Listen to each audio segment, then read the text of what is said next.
कहानी की शुरुआत होती है कैलिफोर्निया के पहाड़ों से, जहाँ एक जवान लड़की आराम से गाड़ी चला रही थी कि तभी अचानक छोटे छोटे पत्थर ऊपर से गिरने लगे और उसकी कार की विंडशील्ड टूट गई। कुछ ही पल बाद पहाड़ खिसकने लगा। भारी मात्रा में पत्थर और मिट्टी कार से टकराए और उसे सड़क के किनारे से नीचे धकेल दिया। फिर उसकी कार पहाड़ी से लुढ़कने लगी और कई बार पलटी खाती हुई नीचे गिरती गई। वो एक और किनारे से नीचे गिरने ही वाली थी, लेकिन किस्मत से वो कुछ पत्थरों में अटक गई। बाहर झांक कर देखने पर उसे पता चला कि कार सिर्फ कुछ पत्थरों के सहारे हवा में लटकी हुई थी। इसी दौरान लॉस एंजलिस फायर डिपार्टमेंट का एक पायलट रे अपनी टीम के साथ लड़की को ढूंढने में लगा हुआ था। साथ ही एक रिपोर्टर उनके काम करने के तरीके का इंटरव्यू ले रही थी। फिर जैसे ही उन्होंने कार को देखा, उन्होंने लड़की को फोन करके शांत रहने को कहा, लेकिन कार में हल्की सी हलचल होते ही लड़की डर कर चीख पड़ी। फिर रे ने बहुत सावधानी से हेलीकॉप्टर को नीचे उतारा और उसे एक तंग जगह से निकालने के लिए हेलीकॉप्टर को झुका दिया।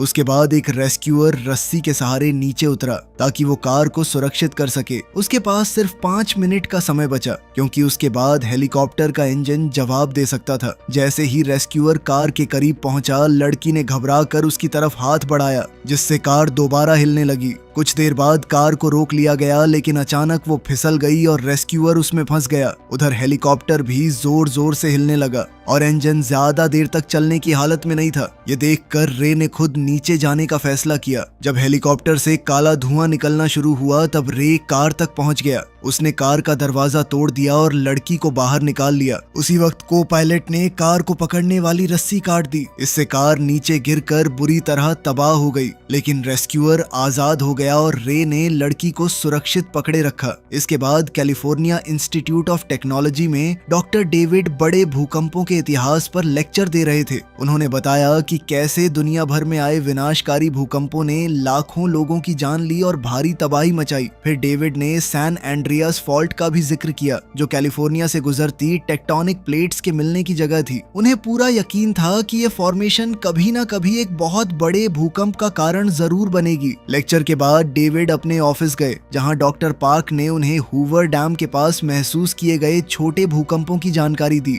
दोनों ने तुरंत वहां जाकर जांच करने का फैसला किया।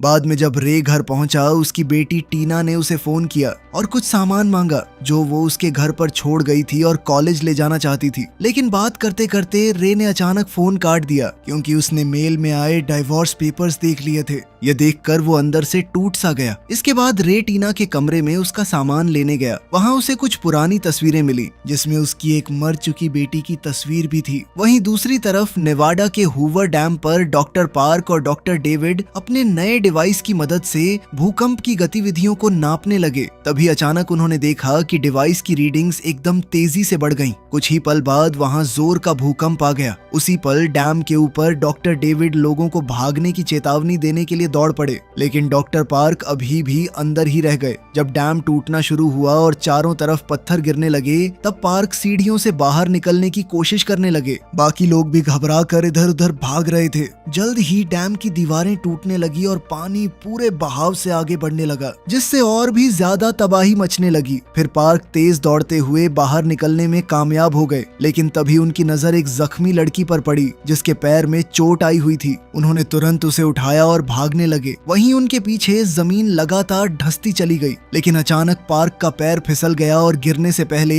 उन्होंने लड़की को डॉक्टर डेविड की तरफ धकेल दिया। जब उन्होंने खुद को संभालने की कोशिश की, तब उन्हें पता चला कि उनका पैर एक लोहे के सरिये में फंस चुका था। डॉक्टर डेविड उनकी मदद करना चाहते थे, लेकिन पार्क ने उन्हें लड़की को बचाने के लिए कहा। उसके अगले ही पल डैम पूरी तरह टूट गया और पानी का एक विशाल सैलाब आया, जो पार्क को अपने साथ बहा ले गया। इधर रे को उसके बॉस का मैसेज मिला। उस मैसेज में भूकंप की खबर थी और उसे तुरंत काम पर बुलाया गया था। काम पर जाने से पहले रे टीना का सामान देने गया। वहाँ उसकी मुलाकात अपनी एक्स वाइफ विक्टोरिया और उसके बॉयफ्रेंड डेनियल से हुई। विक्टोरिया ने रे को बताया कि वो और डेनियल अब एक दूसरे से शादी करने वाले हैं। ये सुनकर रे और भी दुखी हो गया और इसलिए वो जल्दी से वहाँ से निकलकर काम पर चला गया। कुछ घंटों बाद टीना डेनियल के साथ उसके ऑफिस पहुंची। लॉबी में इंतजार करते हुए उसकी मुलाकात बेन और उसके छोटे भाई लोगन से हुई और तीनों जल्दी ही दोस्त बन गए। दूसरी तरफ वही रिपोर्टर जिसने रे का इंटरव्यू लिया था वो डॉक्टर डेविड का इंटरव्यू लेने पहुंची। उन्होंने बताया कि डॉक्टर पार्क की मौत से पहले उन्होंने ये साबित कर दिया था कि उनका नया डिवाइस भूकंप की पहले से भविष्यवाणी कर सकता था।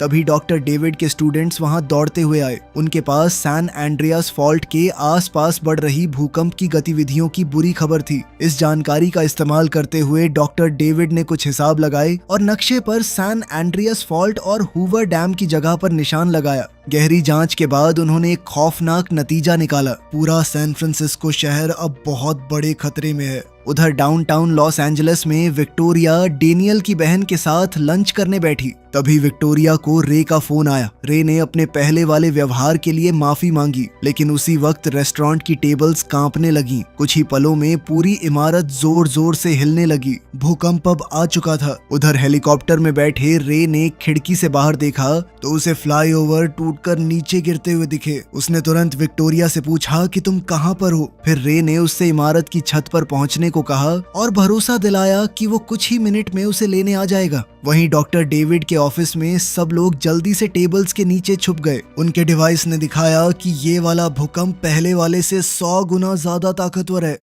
उधर टीना डेनियल के साथ कार में बैठकर निकलने ही वाली थी कि तभी भूकंप वहां भी पहुंच गया। डैनियल ने तुरंत ड्राइवर को वहां से निकलने के लिए कहा और ड्राइवर ने कार पूरी रफ्तार से दौड़ा दी। इसी बीच पूरा पार्किंग एरिया टूटकर धंसने लगा और लोग घबराकर इधर उधर भागने लगे। तभी अचानक जमीन में एक बड़ा गड्ढा खुल गया। उनकी कार उसमें गिर गई और दीवार से टकराकर मलबे में फंस गई। फिर एक भारी लोहे का सरिया कार की छत पर आ गिरा। उसकी टक्कर से ड्राइवर की तुरंत मौत हो गई। ड्राइवर की सीट मुड़ गई और टीना के पैर बुरी तरह फंस गए। डैनियल उसे बाहर निकालने की बहुत कोशिश कर रहा था, लेकिन वो नाकाम रहा। आखिरकार उसने टीना से कहा कि मैं मदद लेकर आता हूँ। नीचे पहुंचकर डेनियल को एक सिक्योरिटी गार्ड मिला और उसने उससे मदद मांगी, लेकिन उसी पल छत का एक हिस्सा टूटकर गिरा और गार्ड उसके नीचे दब गया। ये देखकर डेनियल बुरी तरह डर गया। उसने टीना को वहीं छोड़ दिया और बाकी लोगों के साथ भाग निकला। लेकिन बेन और लोगन ने डेनियल और गार्ड की बात सुन ली थी। उन दोनों भाइयों ने खुद टीना को ढूंढने का फैसला किया।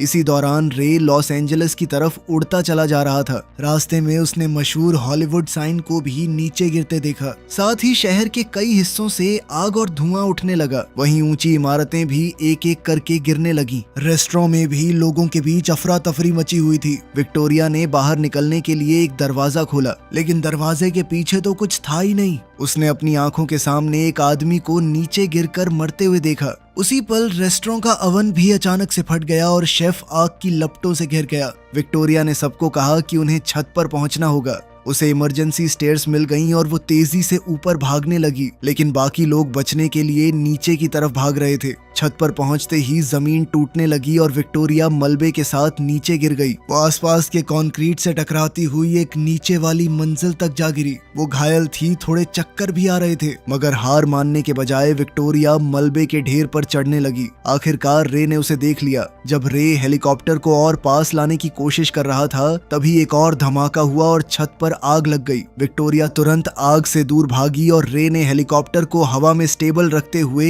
एक रेस्क्यू बास्केट वाली रस्सी नीचे छोड़ दी। विक्टोरिया दौड़ते हुए रास्ते में बने गड्ढों से बची और आखिरी पल में छलांग लगाकर बास्केट को पकड़ लिया। उसी वक्त पास की एक और बिल्डिंग गिर गई और उसके साथ ये बिल्डिंग भी टूटने लगी। रे ने तुरंत उसे ऊपर खींच लिया और कॉकपिट में लौटकर हेलीकॉप्टर का कंट्रोल संभाला, क्योंकि एक और इमारत के गिरने की वजह से हेलीकॉप्टर तेज घूमने लगा। बहुत ही ज्यादा मुश्किल से हेलीकॉप्टर का एक दरवाजा खो देने के बाद भी किसी तरह वो लोग बच गए और बिल्डिंग्स के गिरने से पहले वहां से निकल गया। उधर सैन फ्रांसिस्को में टीना को अपना फोन मिल गया और उसने रे को मदद के लिए कॉल किया, लेकिन कुछ ही देर में सिग्नल चला गया। रे ने विक्टोरिया से कहा कि हमें टीना को बचाने जाना होगा। तभी और मलबा कार के ऊपर गिरने लगा। इसी दौरान बेन और लोगन टीना तक पहुंच गए और उसे निकालने के लिए एक लोहे की रॉड का इस्तेमाल करने लगे, लेकिन इससे और ज्यादा ज्यादा मलबा गिरने लगा। फिर बेन ने कार की डिक्की चेक की और उसे एक टायर जैक मिला। उसने उसकी मदद से ऊपर गिरा हुआ बीम उठाया,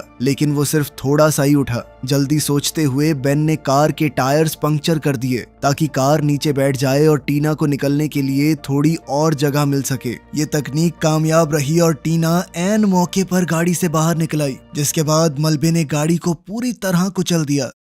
उधर डेविड के ऑफिस में टीम मॉनिटरिंग सिस्टम से आए डेटा का एनालिसिस करने लगी और उन्होंने समझाया कि खतरा अभी खत्म नहीं हुआ था। तब डेविड ने रिपोर्टर से लोगों को चेतावनी देने में मदद मांगी। दोनों मीडिया सेंटर की तरफ दौड़े और कुछ स्टूडेंट्स के साथ मिलकर न्यूज ब्रॉडकास्ट्स को हैक कर दिया। उसके बाद रिपोर्टर ने डेविड का परिचय करवाया और डेविड ने पूरे देश को बताया कि और भी भूकंप आने वाले थे। उसने अंदाजा लगाया कि अगला भूकंप 9.5 मैग्नीट्यूड या उससे भी ज्यादा तक पहुंच सकता है। ये भूकंप कैलिफोर्निया में आएगा, लेकिन इसके झटके पूरे देश में महसूस किए जाएंगे। साथ ही सैन फ्रांसिस्को के लोगों को तो तुरंत शहर से निकलने को कह दिया उसने। उधर टीना, बेन और लोगन की मुश्किलें अभी खत्म नहीं हुई थीं। इमारत दोबारा हिलने लगी और उसके टुकड़े टूटकर गिरने लगे। इसलिए तीनों तुरंत बाहर की तरफ भागे, जहां सड़कों पर हर तरफ अफरा तफरी मची हुई थी। काफी देर तक भागने के बाद झटके कुछ देर के लिए रुक गए। फिर टीना को याद आया कि रे ने उसे सिखाया था कि बिजली बंद होने पर पुराने लैंडलाइन फोन्स काम आ सकते हैं। इसलिए तीनों एक इलेक्ट्रॉनिक्स की दुकान ढूंढने निकल पड़े। उन्हें एक पुराना फोन मिल गया और टीना ने तुरंत रे को कॉल किया। उसने बताया कि डेनियल उसे छोड़कर भाग गया था। ये सुनकर विक्टोरिया गुस्से से भर गई। फिर रे ने टीना से कहा कि वो ऊंची जगह पर मौजूद कोइट टावर पहुंच जाए। उसने वादा किया कि वो जल्द ही वहां आकर उसे ले जाएगा। कॉल खत्म होने के बाद बेन ने अपने माता पिता को फोन किया, जबकि विक्टोरिया ने डेनियल को कॉल लगाया। लेकिन जब कॉल वॉइस मेल पे चली गई तो विक्टोरिया ने उसे धमकाते हुए कहा कि अगर तू इस भूकंप से बच गया ना कुत्ते, तो मुझसे नहीं बच पाएगा। दूसरी तरफ डेनियल बाकी बचे लोगों के साथ सड़क पर आगे बढ़ रहा था कि तभी उसी भूकंप ने एक और इमारत गिरा दी। भीड़ घबराकर अलग अलग दिशाओं में भागने लगी, लेकिन डेनियल सिर्फ अपनी जान बचाने के बारे में सोच रहा था। वो लोगों को धक्का देकर आगे बढ़ने लगा, जिससे धूल की तेज लहर एक आदमी को दूर उड़ा ले गई। इसी बीच रे और विक्टोरिया का हेलीकॉप्टर तबाह हो चुके बेकर्सफील्ड के ऊपर से गुजर रहा था कि अचानक उसका एक इंजन फट गया। रे समझ गया कि अब तो हेलीकॉप्टर गिरने वाला है। उसने उसे बचाने के लिए खतरनाक तरीके से कभी नीचे तो कभी ऊपर उड़ाना शुरू किया ताकि किसी तरह सुरक्षित लैंडिंग की जा सके। लेकिन अचानक हेलीकॉप्टर एक लैंप पोस्ट से टकरा गया और नीचे गिरते हुए सीधा एक दुकान के अंदर जा घुसा। खुशकिस्मती से रे और विक्टोरिया सुरक्षित बच निकले। बाहर निकलकर उन्होंने देखा कि कुछ लोग इस आपदा का फायदा उठाकर मॉल को लूट रहे थे। वो दोनों छिपते छिपाते पार्किंग एरिया तक पहुंचे, जहां उन्हें एक ट्रक मिला जिसका दरवाजा खुला हुआ था। रे ट्रक को बिना चाबी स्टार्ट करने की कोशिश ही कर रहा था कि तभी एक चोर ने बंदूक दिखाकर उसे धमका दिया। रे ने बिना देर किए उसकी बंदूक छीन ली और एक जोर का मुक्का मार दिया। इसके बाद वो विक्टोरिया के साथ ट्रक लेकर वहां से निकल गया। कुछ देर बाद हाईवे पर उन्होंने एक बुजुर्ग जोड़े को देखा जिनकी गाड़ी खराब हो गई थी और वो हाथ हिलाकर मदद मांग रहे थे। रे ने पहले उन्हें नजरअंदाज कर दिया और आगे बढ़ता रहा, लेकिन अचानक विक्टोरिया ने सड़क के बीच में सैन एंड्रियास फॉल्ट की वजह से बनी एक विशाल दरार देख ली। तब दोनों वापस बुजुर्ग जोड़े के पास गए। रे टोपी देखते ही पहचान गया कि ये बुजुर्ग आदमी शायद पहले पायलट रह चुका होगा। फिर बुजुर्ग जोड़ा उन्हें पास के एक एयरपोर्ट हैंगर तक ले गया। उनका शुक्रिया अदा करते हुए रे और विक्टोरिया ने उन्हें अपना ट्रक दे दिया और खुद एक छोटे प्लेन में सवार हो गए। प्लेन उड़ाने से पहले रे ने माफी मांगते हुए कहा कि हमारी बेटी के मर जाने के बाद मैं कभी तुमसे ढंग से बात नहीं कर पाया, क्योंकि उसे समझ ही नहीं आया था कि उस दर्द का सामना कैसे करे। वो खुद को इस हादसे का जिम्मेदार मानता था, क्योंकि उस दिन राफ्टिंग पर जाने का आइडिया उसी का था। साथ ही उसने ये भी माना कि मेरी वजह से ही हमारी शादी टूटी है। लेकिन विक्टोरिया ने उसे समझाया कि उनकी बेटी को कोई नहीं बचा सकता था और उसे खुद को दोष देना बंद कर देना चाहिए। उधर सैन फ्रांसिस्को में टीना, बेन और लोगन भीड़ के साथ चल रहे थे, जिसे एक गार्ड सुरक्षित जगह की तरफ ले जा रहा था। तभी टीना की नजर एक अकेले फायर ट्रक पर पड़ी। उसने ट्रक के अंदर से इमरजेंसी सप्लाईज वाला बॉक्स निकाला। वहां उन्हें एक रेडियो और खाने के लिए कुछ राशन भी मिला। बेन ने देखा कि कोइट टावर के आसपास आग और धुएं का घेरा बन चुका था। लोगन ने अपनी टूरिस्ट बुक में पढ़ा कि अगला सबसे ज्यादा हाइट वाला इलाका नॉब हिल है। इसलिए तीनों ने वहीं जाने का फैसला किया। हालांकि वो सुरक्षित रूट के बिल्कुल उल्टी दिशा में पड़ता था। कुछ देर बाद रे और विक्टोरिया का प्लेन भी सैन फ्रांसिस्को पहुंच गया, लेकिन एयरपोर्ट भी आग की लपटों में घिर चुका था। रे ने कहा कि हम लैंड नहीं कर सकते, हमें अब पैराशूट बांध के कूदना ही पड़ेगा। ये सुनते ही विक्टोरिया बहुत डर गई तो रे ने उसे भी अपने साथ ही जोड़ लिया और दोनों साथ में हवा में कूद गए। कई मिनट तक गिरने के बाद वो एक बेसबॉल फील्ड के बीच सुरक्षित उतर गए, लेकिन उसी वक्त एक और भयंकर भूकंप ने शहर को हिला दिया। डेविड और उसकी टीम फिर से टेबल्स के नीचे छिप गई,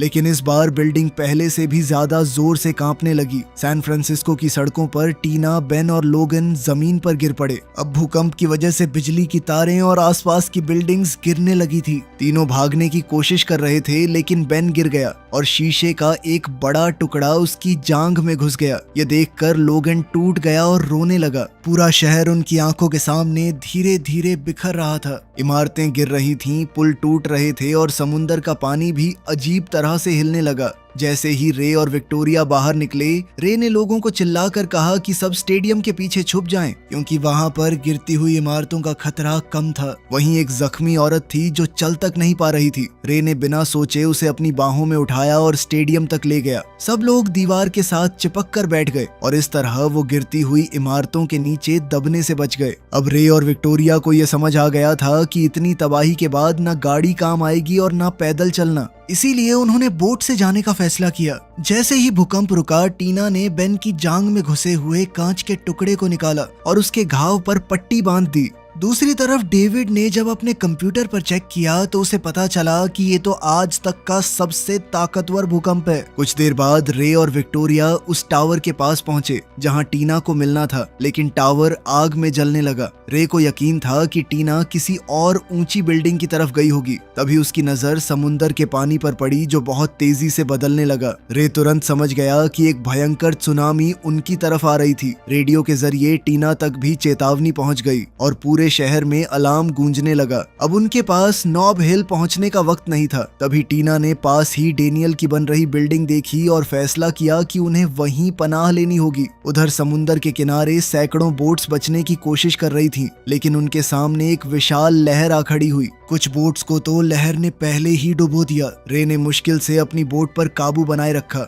और लहर के ऊपर तक पहुंच गया, लेकिन खतरा अभी पूरी तरह टला नहीं। आगे एक बहुत बड़ा कंटेनर शिप उनकी तरफ बढ़ रहा था। रे ने आखिरी पल में बोट मोड़ दी और टकराने से बच गया। शिप ने उनकी बोट को पूरी तरह तबाह नहीं किया, लेकिन उसकी छत जरूर उखाड़ दी। ऊपर से कंटेनर्स भी गिरने लगे। रे ने बोट को पूरी रफ्तार से दौड़ाया और एक एक कंटेनर से बचता हुआ निकल गया। इसी दौरान वो कंटेनर शिप पलटकर गोल्डन गेट ब्रिज पर जा गिरा। इस हादसे में कई लोगों की जान चली गई, जिनमें डेनियल और वो बुजुर्ग जोड़ा भी शामिल था जिसने रे और विक्टोरिया की मदद की थी। देखते ही देखते सुनामी ने बाकी के ब्रिज को भी खत्म कर दिया और पूरे सैन फ्रांसिस्को को पानी में डुबो दिया। भूकंप से जो थोड़ी बहुत कसर रह गई थी उसे सुनामी ने पूरा कर दिया। उधर टीना, बेन और लोगन बिल्डिंग की सीढ़ियां चढ़ते हुए ऊपर भागते चले गए। वो सबसे ऊपर वाली मंजिल पर रुक गए क्योंकि आगे का रास्ता पूरी तरह बंद मिला, मगर वो ऊंचाई भी काफी साबित नहीं हुई। उन्हें साफ नजर आ रहा था कि सुनामी उनकी तरफ तेजी से बढ़ रही थी। फिर तीनों दौड़कर मजबूत पिलर्स के पीछे छिप गए। अगले ही पल लहर ने खिड़कियां तोड़ दी और पानी बिल्डिंग के अंदर घुस आया। इमारत जोर से हिलने लगी और गिरने ही वाली थी, लेकिन किस्मत से पास की एक और बिल्डिंग से टकराकर अटक गई। अब बिल्डिंग झुक गई थी और पानी धीरे धीरे बाहर निकलने लगा। इधर टीना, बेन और लोगन फर्नीचर को कसकर पकड़े रहे ताकि वो नीचे न गिर जाएं। कुछ देर बाद रे और विक्टोरिया बोट लेकर उस इलाके में पहुंचे और चारों तरफ फैली बर्बादी देखकर सन्न रह गए। रे को पता था कि टीना ने बचपन से उसकी सर्वाइवल ट्रेनिंग सुनी थी। वो समझदार है, जरूर किसी ऊंची बिल्डिंग की तरफ गई होगी। इस सोच के साथ दोनों उन बिल्डिंग्स की तरफ बढ़ने लगे ताकि टीना को ढूंढ सकें। उधर टीना और दोनों भाइयों ने देखा कि सीढ़ियों का रास्ता अब साफ हो चुका था, इसलिए वो और भी ऊपर वाली मंजिल की तरफ बढ़ गए। जब टीना बेन की टांग के जख्म को चेक कर रही थी तो बेन ने कहा कि पता नहीं मैं आज जिंदा बचूंगा या नहीं, लेकिन अगर ये नहीं किया तो मरने के बाद भी पछतावा रह जाएगा। इतना कहकर उसने टीना को चूम लिया। उसी वक्त लोगन ने उन्हें बचाने आई बोट को देख लिया, लेकिन वो उल्टी डायरेक्शन में जा रही थी। वो और टीना खिड़की पर जोर जोर से हाथ मारकर रे और विक्टोरिया का ध्यान खींचने की कोशिश करने लगे, लेकिन उन तक आवाज नहीं पहुंची। फिर टीना को याद आया कि लोगन के पास एक लेजर पॉइंटर था। उसने लेजर की रोशनी बोट के कंट्रोल पैनल पर डाली और आखिरकार रे और विक्टोरिया ने उन्हें देख लिया। लेकिन तभी एक और बड़ी लहर आई और खिड़कियों को तोड़ते हुए पानी अंदर घुस गया। बेन और लोगन तो सीढ़ियों की तरफ तैर कर निकल गए, लेकिन टीना पानी के तेज बहाव में फंस गई। एक दरवाजा उसके और दोनों भाइयों के बीच आ गया, जिसकी वजह से वो उन तक नहीं पहुंच सकी। अब बिल्डिंग धीरे धीरे डूब रही थी और पानी का लेवल तेजी से बढ़ रहा था। रे ने बोट विक्टोरिया के हवाले की और उसे किस करके सीधा पानी में छलांग लगा दी। वो तैरता हुआ बिल्डिंग के अंदर घुस गया। अंदर पहुंचकर रे ने टीना को ग्लास डोर के दूसरी तरफ देखा। उसने उसे इंतजार करने को कहा और रास्ता रोक रहे मलबे को हटाने की कोशिश करने लगा। वहीं ऊपर वाले फ्लोर पे बेन ने लोगन को एक सुरक्षित जगह रुकने को कहा और खुद टीना को बचाने वापस जाने लगा। लेकिन तभी बिल्डिंग फिर से हिलने लगी और पानी उनके फ्लोर तक भी पहुंच गया। पानी इतना भर गया था कि टीना के पास सांस लेने के लिए बची हुई आखिरी जगह भी खत्म हो गई और कुछ ही पलों में वो बेहोश हो गई। तब रे ने पूरी ताकत लगाकर मलबा हटाया और आखिरकार रास्ता बना लिया। वो टीना तक पहुंच गया और उसे लेकर तैरता हुआ ऊपर बेन और लोगन के पास आ गया। बिल्डिंग लगातार डूबती जा रही थी। रे टीना को सीपीआर देने लगा, जबकि बेन खिड़की तोड़ने की कोशिश में जुटा रहा, लेकिन उसमें इतनी ताकत नहीं बची। बाहर विक्टोरिया ने यह सब देखा और उसने बोट को घुमाकर बिल्डिंग की तरफ पूरी स्पीड से दौड़ा दिया। बोट सीधा बिल्डिंग के अंदर घुस गई और रास्ता बन गया। सब लोग जल्दी से बोट में चढ़कर निकल पड़े और कुछ ही पलों बाद उनके पीछे पूरी बिल्डिंग ढह गई। रे ने बहुत कोशिश की टीना को जगाने की, लेकिन जब वो नहीं जागी तो वो हार मानने लगा। लेकिन विक्टोरिया को रोते देखकर उसने फिर से हिम्मत जुटाई। वो अपनी एक और बेटी को खोना नहीं चाहता था। रे ने दोबारा सीपीआर देना शुरू किया और फिर अचानक टीना की सांस वापस आ गई। वो धीरे धीरे होश में आई। उसे थोड़े चक्कर जरूर आ रहे थे, पर वो जिंदा बच गई। सबने राहत की सांस ली और उसे गले लगा लिया। आखिरकार खतरा टल चुका था। वीडियो पसंद आई तो लाइक कर देना, चैनल को सब्सक्राइब कर लेना। मिलते हैं अगली वीडियो में।